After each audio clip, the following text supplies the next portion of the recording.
Panda Lounge Mix Show.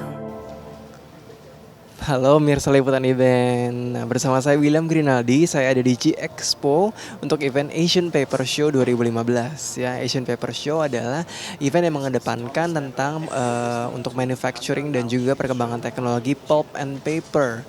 Yang mana untuk perkembangan pulp and paper memang sudah sangat jauh sekali, teknologi pasti sudah sangat menekankan di bidang pulp and paper ini.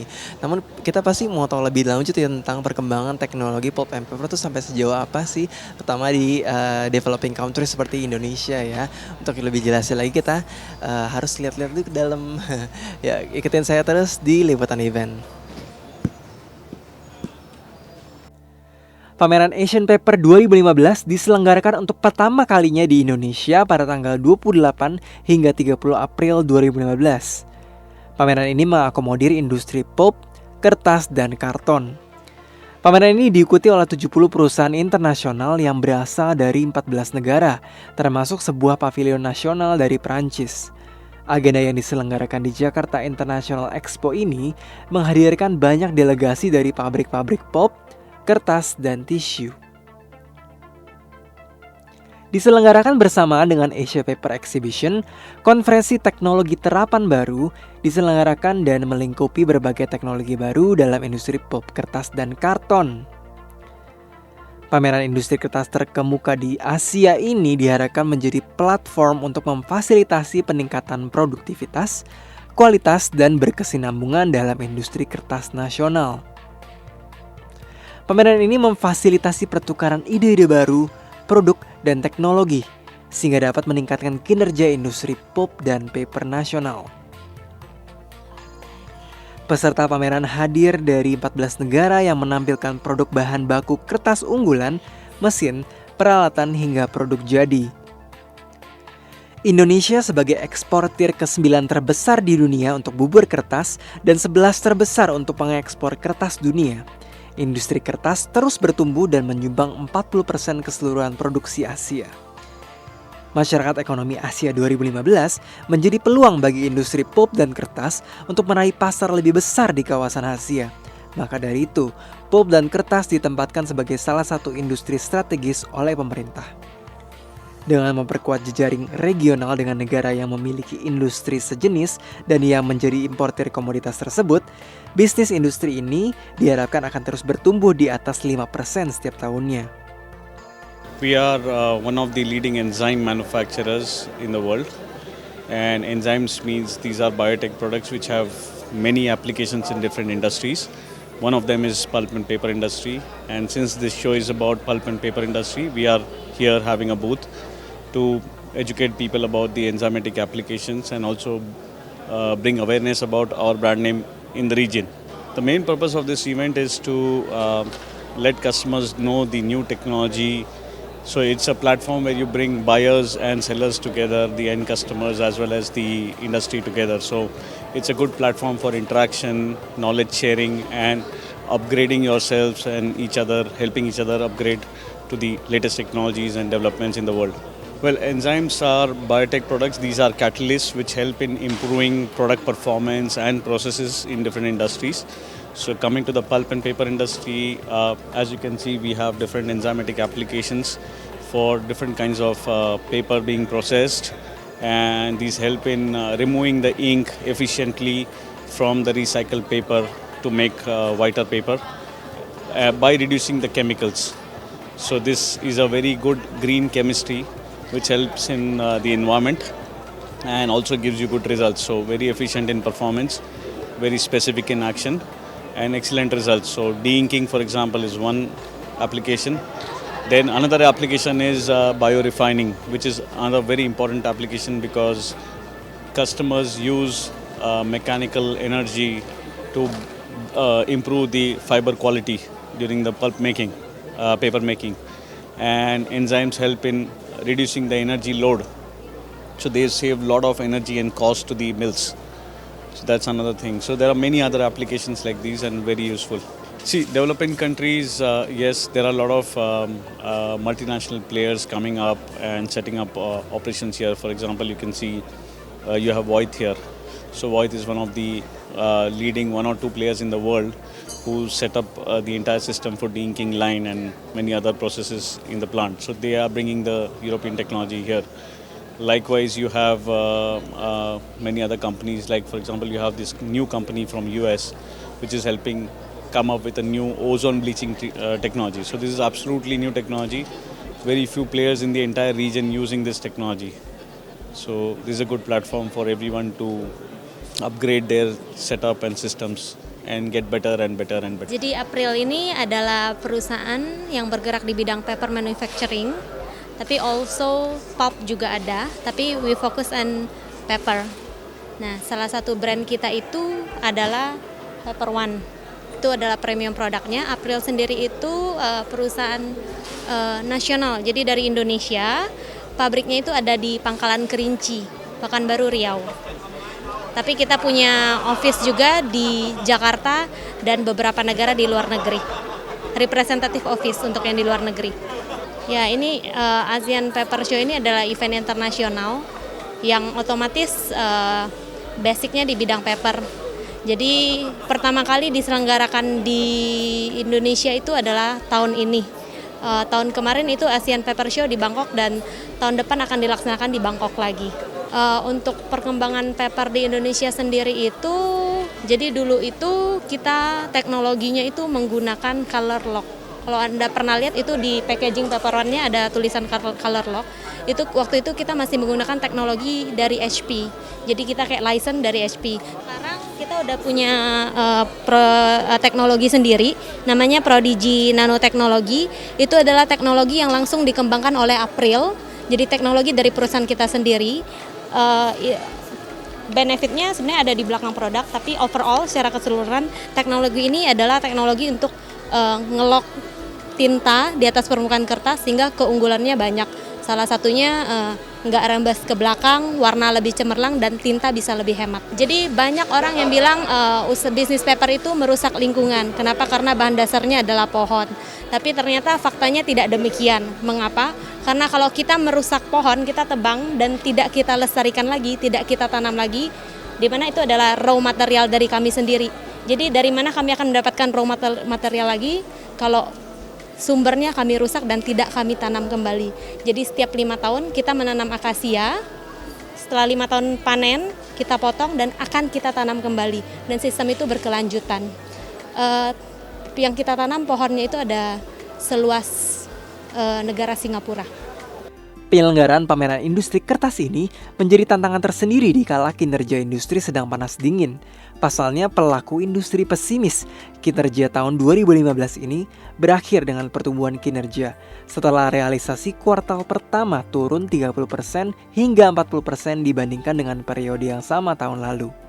Penyebab utama merosotnya kinerja industri ini adalah sepinya permintaan dunia, baik untuk pulp maupun kertas. Selain itu, perlambatan pertumbuhan ekonomi China menjadi penyebab lain. Sekarang China menjual kertas dengan harga sesukanya, ditambah lagi stok produk di pasar tidak habis dalam 3 bulan.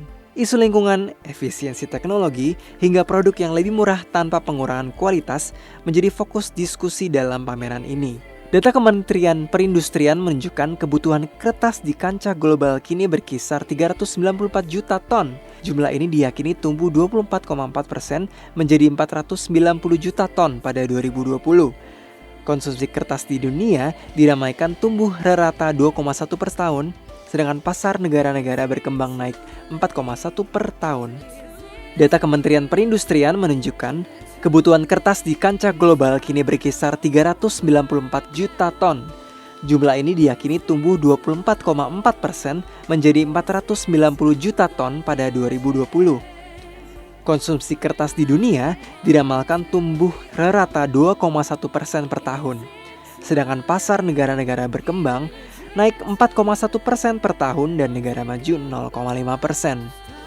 Ya, tadi pemirsa sudah lihat ya beberapa pameran dari Asian Paper Show. Mulai dari ada yang berhubungan dengan pulp, ada juga berhubungan dengan paper ya.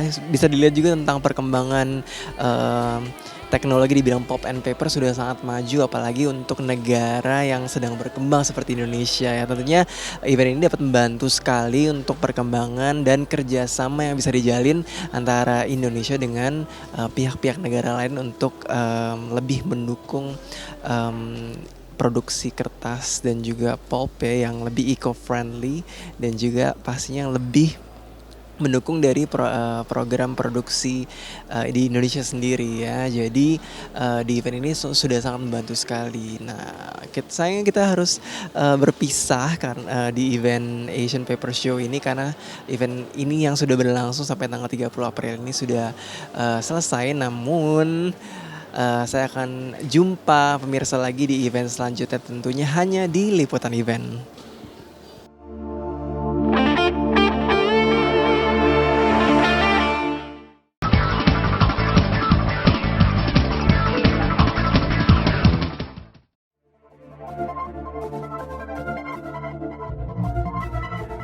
Halo pemirsa Liputan Event, bersama saya William Rinaldi, saya di DJCC Senayan, tepatnya di event Deep and Extreme Indonesia 2015 ya. Event ini sudah dilaksanakan dan ini adalah tahun ke-9 event yang dilaksanakan di Indonesia ya. Dan event internasional ini membahas tentang outdoor adventure, diving, ecotourism dan juga wisata bahari. Dan tentunya event ini pasti diminati sekali oleh para penikmat diving dan juga yang suka dengan water sports pasti pengen banget kesini ya. Dan penasaran untuk update apa aja sih yang ada di event Deep and Extreme Indonesia 2015 di tahun ini pasti lebih menarik ya. Untuk lebih jelasnya lagi kita akan lihat dulu, keliling-keliling dulu di event Deep and Extreme Indonesia, so you gonna have to follow me. Indonesia memiliki sekitar 50.875 km persegi terumbu karang. Jika estimasi konservatif ini akurat, maka berarti kita memiliki 51% dari terumbu karang di wilayah selatan timur Asia dan 18% dari terumbu karang di dunia. Pameran Deep and Extreme Indonesia 2015 merupakan sebuah kolaborasi yang sangat unik antara pihak swasta dan pemerintah sebagai pemangku kebijakan dari sektor wisata terkait. 3 instansi pemerintah yang terus-menerus memberikan dukungannya kepada event ini adalah Kementerian Pariwisata, Kementerian Kelautan dan Perikanan, dan Kementerian Lingkungan Hidup dan Kehutanan. Didukung lebih dari 30 pemerintah daerah tingkat 1 dan 2 yang memiliki area wisata kelautan dan adventure yang sangat dominan. Oh ya, Bualemo itu adalah salah satu kabupaten yang ada di Provinsi Gorontalo. Jadi salah satu daerah pemekaran di arah barat Provinsi Gorontalo. Ya, jadi lokasinya di Sulawesi, Pulau Sulawesi. Kalau untuk pariwisata itu kan saat ini pariwisata merupakan salah satu unggulan pemerintah daerah. Makanya kita sekarang sementara mengembangkan potensi-potensi destinasi yang ada di daerah. Salah satunya ini potensi wisata yang ada di Kabupaten Bualemo. Ada sekitar 23 pulau yang saat ini kita coba promosikan. Kemudian di tahun ini juga kita ada pelaksanaan festival Sail to Mini. Sail to Mini itu ada Festival Bualemo. Jadi di Festival Bualemo itu kita mengembangkan atau mempromosikan tradisi-tradisi yang ada di Kabupaten Bualemo.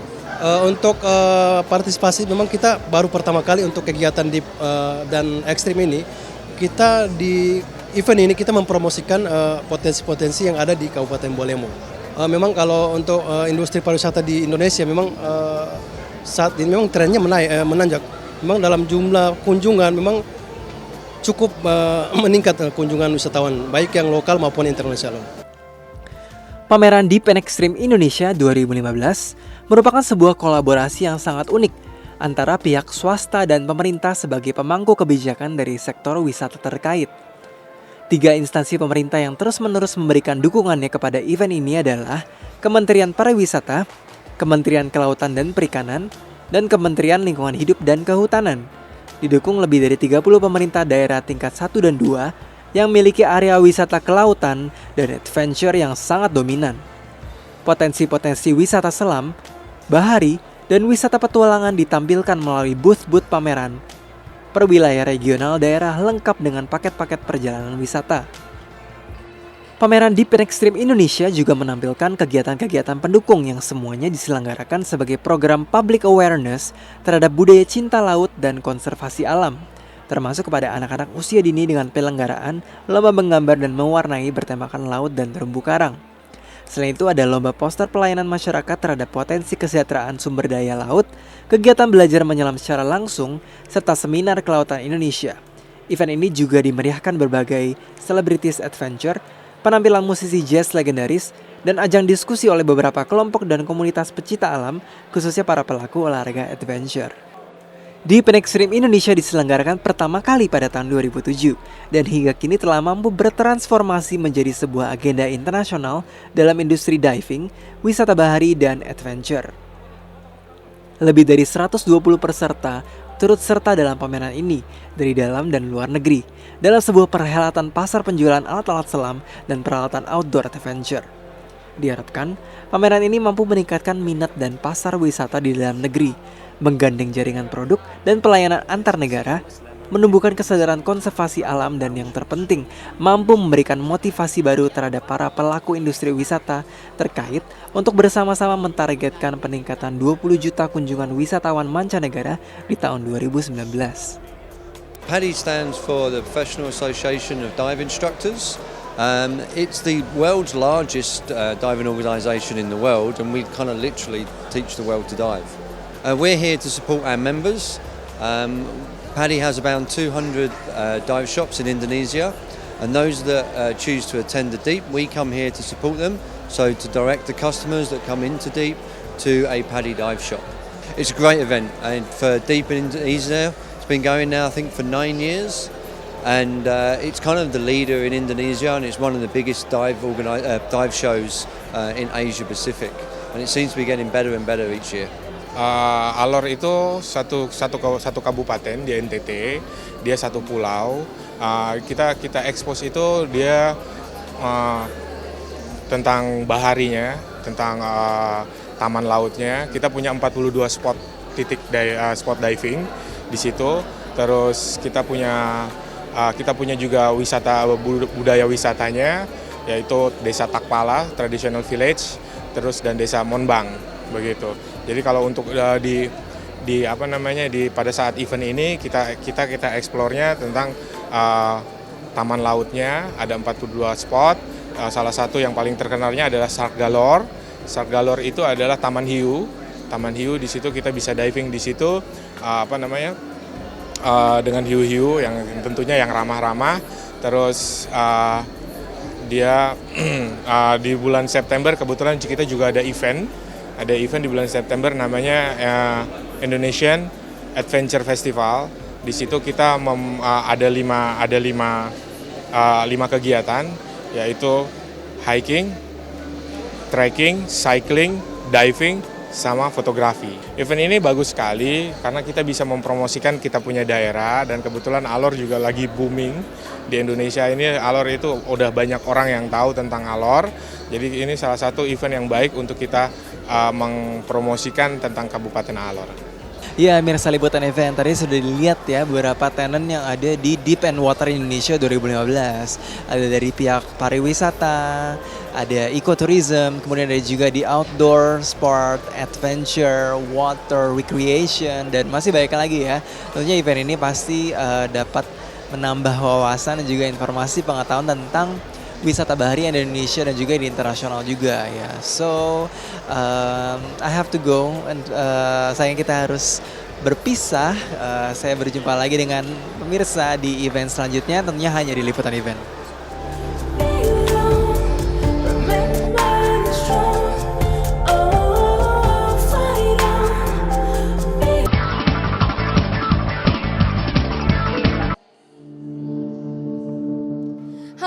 Liputan Event, ketemu lagi bareng gue Feby, dan kali ini gue lagi ada di Jakarta International Jewelry Fair di Iconic Fair Jewelry Show Trends 2016. Lokasinya ada di Jakarta Convention Center. Tadi dari kita di depan pintu masuk aja nih, dari di gate udah kelihatan banget antusias dari para pengunjung. Pemirsa mau tahu seperti apa di dalam? Yuk langsung aja kita masuk ke dalam. Pameran Perhiasan Jakarta International Jewelry Fair 2015 yang ke-8 merupakan satu-satunya pameran internasional di Indonesia bagian barat yang diikuti oleh berbagai bidang usaha perhiasan dari dalam dan luar negeri, seperti toko perhiasan, distributor perhiasan, pabrikan perhiasan, perusahaan permesinan dan kemasan perhiasan, hingga desainer dan pengrajin lokal di industri perhiasan mulai dari skala kecil hingga menengah. Ya pemirsa, sekarang gue udah lagi ada di tengah-tengah Jakarta International Jewelry Fair ini. Terus dari tadi kalau misalnya pemirsa udah lihat-lihat keliling-keliling, ya banyak banget hal yang berhubungan perhiasan. Mulai dari desainer perhiasan, ada juga pengrajinnya. Dan banyak banget toko-toko yang menjual perhiasan, mulai dari anting, kalung, gelang, apalagi ya semua deh, pokoknya banyak banget. Dan yang paling menarik itu ada juga perhiasan-perhiasan yang dibentuk menjadi pajangan dari emas, pajangan dari batu gitu. Pemirsa penasaran ada apa lagi di Jakarta International Jewelry Fair ini? Makanya jangan kemana-mana ya. Pameran perhiasan yang dilaksanakan merupakan kegiatan pameran perhiasan internasional yang sangat penting perannya dalam upaya mengembangkan investasi di industri kreatif dan perdagangan perhiasan serta pembukaan lapangan kerja di Indonesia. Pameran ini juga bertujuan untuk mempromosikan dan mengembangkan produk-produk kreatif perhiasan dengan ciri desain etnik budaya dan teknologi masa kini dalam industri perhiasan dan industri pendukungnya di tanah air. Pameran ini sekaligus sebagai sarana bagi pengusaha kecil dan menengah untuk memperkenalkan produk dan desain yang akan dapat meningkatkan pangsa pasar dan angka penjualan perhiasan di tanah air. Pada pameran ini, konsumen juga bisa mendapatkan produk-produk perhiasan dengan harga yang bersaing dan juga mendapatkan wawasan tentang perhiasan yang diproduksi dengan teknologi terbaru dan desain terkini dengan ciri etnik budaya yang tinggi. Pameran perhiasan Jakarta International Jewelry Fair 2015 melibatkan negara-negara seperti Singapura, Hong Kong, Turki, Polandia, Uni Emirat Arab, dan Switzerland sebagai peserta.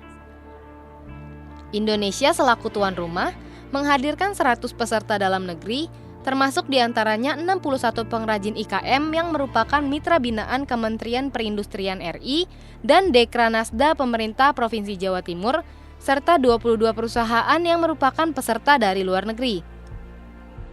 Stand kami berjudul Inspiring in Garden. Kami maksudkan kami menampilkan di sini di dalam suasana landscape, di dalam suasana taman, itu adalah desain-desain inspirasi dari berbagai provinsi di Indonesia, terutama yang kemudian kita konsorsiumkan dan kita kolaborasikan dengan tren desain masa kini. Ya, memang harapan kami tentunya di sini para pelaku, para pengrajin, para pengusaha juga tanggap ya dan bisa mencermati.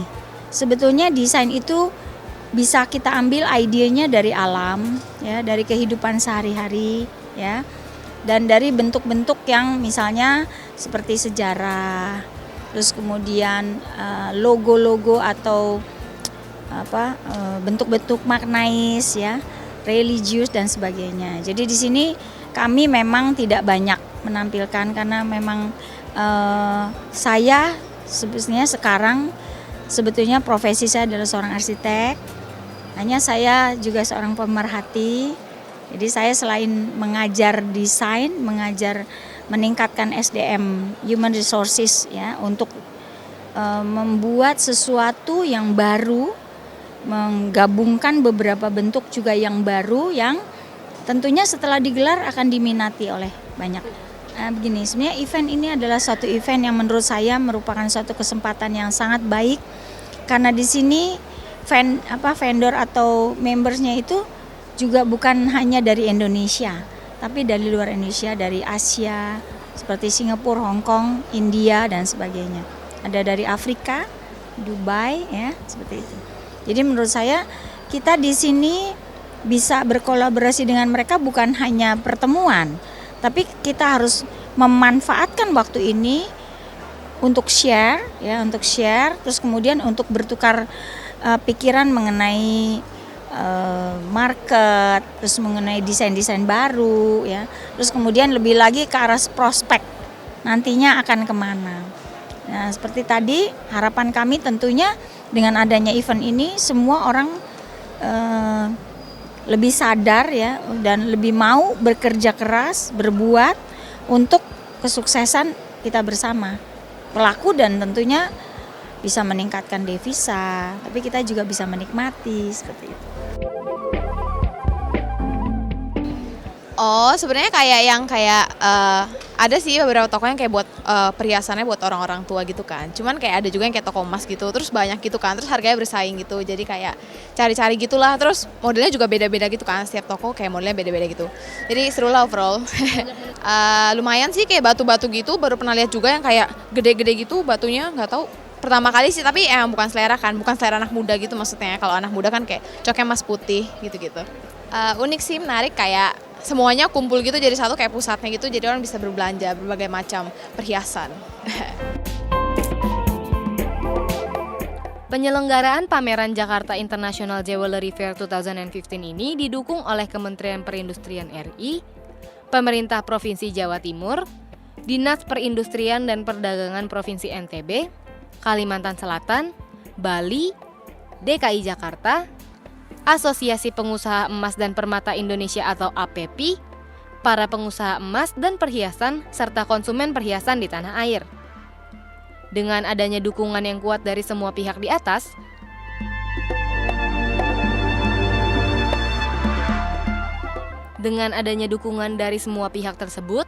pameran ini diharapkan dapat meningkatkan pertumbuhan ekonomi perhiasan dalam negeri, meningkatkan kesejahteraan para pengrajin perhiasan kreatif, memberi peluang usaha para pelaku bisnis UKM untuk memasarkan produk kreatif mereka dengan memperluas pangsa pasar perhiasan.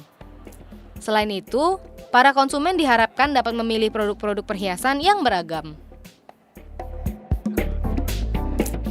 Pameran ini juga memberikan kesempatan emas untuk para konsumen melakukan investasi emas dan produk perhiasan lainnya. Investasi emas sebagai komoditas yang terbatas kuantitasnya dan diperdagangkan secara global dapat memberikan hasil timbal balik yang menjanjikan.